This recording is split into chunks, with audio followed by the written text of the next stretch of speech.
Hi, I'm in the woods. As promised, here I am. The view is actually better the other way, but there were bees, and I was trying to re-coordinate where things were. And also, but you can see the bee is still flying around, so it really didn't matter that much. But also, the sun is coming in such that you can kind of see me this way, but the other way you really can't see me very well. It's kind of all washed out, and you can't see the colors of the food. So, what we're going to do today, as promised, is we are going to redeem and sort of up-level the abundance that has already occurred in Emily Tarot Threat's yard yesterday morning when her banana tree toppled to the ground because Hawaii is very busy growing things, and the bananas just grew and grew, and they got too heavy for the tree. So these things happen, right? It's a wonderful problem to have, but of course giving people bananas, giving your neighbors bananas in Hawaii probably doesn't make a ton of sense. So we have to figure out some way for her to use all these bananas, right? So Emily, this is for you, my love. Emily and I actually have only met like one time. We were at a retreat together about 2 months ago. And right after that weekend, she was moving to Hawaii. And so I actually don't know her, but we know each other through Facebook and through our spiritual community. And so anyway, that's our story. But we're great friends, I feel. And I don't know why I'm so confident about this, but I just am. So anyway, here we go. There's a lot of ideas that I had for this banana ice cream. I Instagrammed you about this, Emily. Everybody, if you've never made banana ice cream, you don't have to like bananas. I actually don't like bananas. I'm maybe the only person who eats a lot of raw food who doesn't love bananas. I really don't. And the taste gets it's a bit much after a while, I think. So, but what you can do if you have a lot of bananas on hand is, and we're going to do a little example of this now, is you can take them apart, throw them in the freezer, and then put them through either a Vitamix if you have one. I've never had one because they feel like dinosaur chewing blenders to me. They're kind of frightening and loud. Or you can use your extruding juicer. So whichever one that you have is cool. Or if you want kind of a soft serve option and you don't have either of those types of equipment, the extruding juicer or the Vitamix, you can actually just use a regular blender, ideally like a Ninja blender or something like that, where in a regular blender you've got kind of the blade spinning around just at the bottom. But in these Ninja ones that you can get at Target and other places, they're like $100 or about the same price point as any kind of decent blender is. But their blades go not only just at the bottom, but also like further up. So it'll actually like pull the stuff down for you with those blades. And so it can be really useful for heavier things or more frozen things, or like, I mean, some people make margaritas, I'm just saying. So that's what we're gonna think through today. I know that Emily probably has one of those 2 or 3 types of equipment, so I'm gonna roll with it as though she does. But Emily, if you don't, go get a Ninja or something, borrow a friend's or something. But what you can do, even if you're gonna take this is a banana, if you haven't met. It also makes a really good smiley face, but better if you haven't already peeled it. So we're going to take this apart. This is ripe, thank goodness. They're not always anymore. They're rarely ripe, really, if you don't get them off your own tree. Maybe sometimes even then, if it fell prematurely or something. I'm just going to take this apart.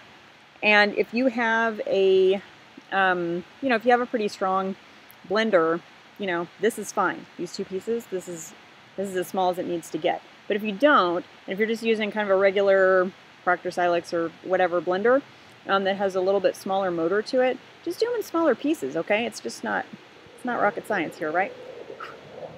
We're curing cancer, but it's not rocket science. So you're going to take these apart, throw them in the freezer. It's the one piece I really, the jig is up for me because in a car there is no freezer, so and there's no blender. So throw these in the freezer, give them about an hour, or you can just throw them in for a while.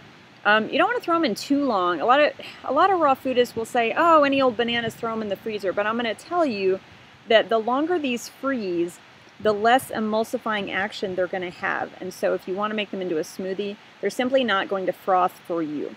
However, Also, the older they get, the more concentrated the sugar is going to get.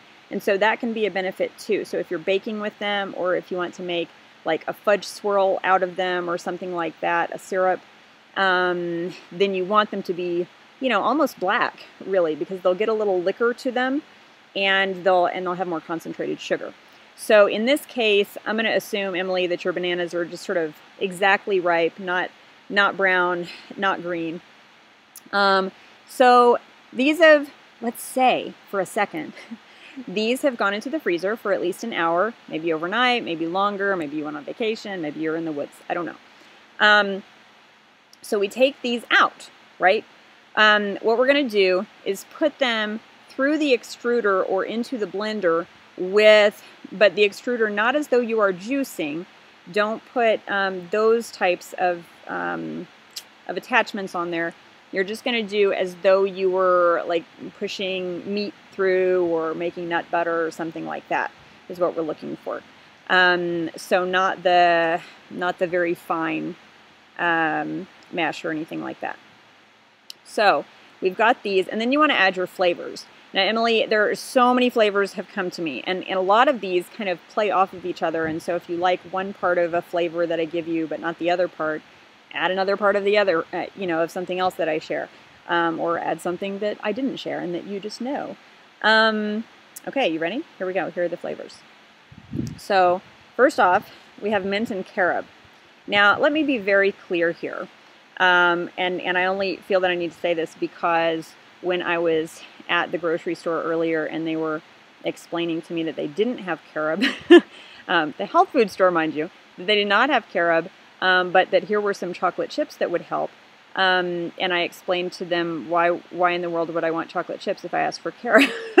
And they said, well, you know, it's a good, you know, chocolate substitute, but we have good raw chocolate. And I said, well, but it's not actually a chocolate substitute. They're completely different flavor profiles. They're completely different energies for the body. And the only thing they have in common is that they're both brown. That's really where it ends, y'all. And it was funny because the gentleman who was sort of telling me this says, oh, well, yeah, they're really not the same. And I was like, yeah, I know. He's like, but I thought that's what you wanted because that's what everybody thinks, that they should just go together. And I'm like, well, they just don't. So anyway, we both agree, basically, is what it boils down to. So right here, what we've got here, this is the carob, and this is our, this is the cacao, okay? So you're going to have two different, in the carob, you're going to see something that's got a tan element to it, a tan kind of color, and in the cacao, you get almost more of a purple brown, like if you put them, you know, side by side, but that's really where it ends. It's really not important. So I'm not putting mint with carob because of the mint chocolate chip situation. I'm not. I'm doing it because it's good. That's why we're doing it. So what you want to do is you can take fresh mint like this. I got it like this because I'm gonna do another recipe with it for you in another vlog. But I did it like this. But what I really recommend, I don't have any mint essential oil right now. But if you get any old mint essential oil, a spearmint if you like it, because that goes well with carob, and a peppermint also go well with carob. So either one, or you could mix them. It's fine. And use this idea, right? Because essential oils can create and infuse a really strong flavor into this banana. It'll take away the banana profile completely, or it'll play it up and help complement it, depending on what you're looking for. Okay, so option one, carob and mint. Carob and mint oil. Okay. And it will make a brown product, obviously, but it will taste minty, so that's super fun. Okay, then we have coconut and honey. Now this is a raw honey. Obviously, I'm going to recommend a raw honey because as soon as you heat it up, it becomes a simpler sugar, and it simplifies in the body quickly, and you have different insulin reactions to it. So, you know, why do that to yourself, really? So that's another option. So over here we've got our coconut. This is not coconut I'm actually going to use because it's got sulfurs in it. But they didn't have anything else at the time. And I already have a ton of coconut at my kitchen, so I wasn't going to buy a lot. So anyway, that's option number 2. Honey and coconut with any kind of nut or nut-like product. So, so I have almonds, but you probably have a lot of macadamias around, unless that's a dumb thing to say and people just think that about Hawaiians. I don't know. So you're going to have to help me, Emily. Tell me whether you have macadamia nuts, and if you do, you might want to use them. But I will say, on that note, if you can get other nuts that have a browner flavor profile, and you know what I mean, than the macadamias, use those, because the banana already has a light flavor profile, so does the honey, so does the coconut. And so if you can add in some depth there, that can benefit you. Another option here is another grounding essential oil. So there's not a lot in here that's a grounding force. The fat in the coconut acts as a pseudo grounder, and the nuts act as a pseudo grounder because of their fat. So, but if you could just add a little essential oil of a wood, for example, then you'll get that grounding without as much fat, and that's actually a grounding force rather than a pseudo grounder. So that's an option. Okay, so I'm going to put that away over here. And then we have the basil option. Now this is just a straight up basil, okay, but you could use, through your banana, you could add some vanilla and this basil, as well as the basil essential oil. And again, like, because bananas can have such a distinct flavor coming up, and some people love that, and if you love it, use it, go with it. But if you don't, or if you feel like the green flavors are going to conflict for you, for your body, with the banana, then, you know, change that up, neutralize it with those essential oils. So that's really what I have to share about this. This is actually a spearmint, and we'll use this in another recipe. But this is kind of what we've got. Sorry, I can't like have you looking at me and looking at the food at the same time for just logistical camera-ish reasons. So that's that. I hope that's helpful. And also, I will note that last night at the Agape Visioning group, you know, I don't want to like break the Vegas rule of, you know, what's said in this room stays in this room, but I will say there was a lot of visioning around lavender, and I couldn't tell you why, and it didn't come from me. It didn't come through me, I should say, but it did come through a number of other people, and all independently of one another. So that was very intriguing.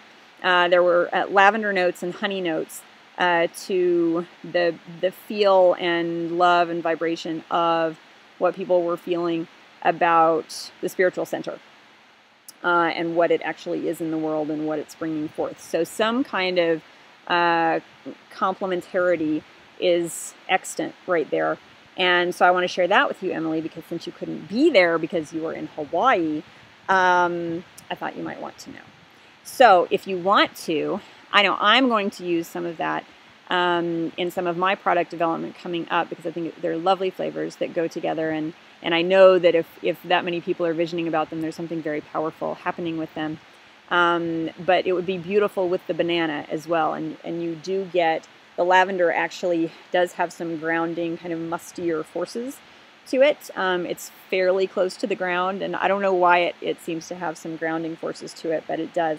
So that's another idea, and that would be really gorgeous, and I'd love to hear how that goes, both with some essential oil in there, as well as, you know, some actual lavender. Now, honestly, I don't know if you can get lavender easily there, because I'm thinking that's not its native habitat. But again, I could be wrong. I haven't yet been to Hawaii, even though I sort of look in this video like I'm in Hawaii right now, if you don't look too closely at the trees. So, namaste to you. I'm so thrilled to get to talk to you and connect. And the video just froze, but it looks like we're still on. So that is what I have to share. Over and out.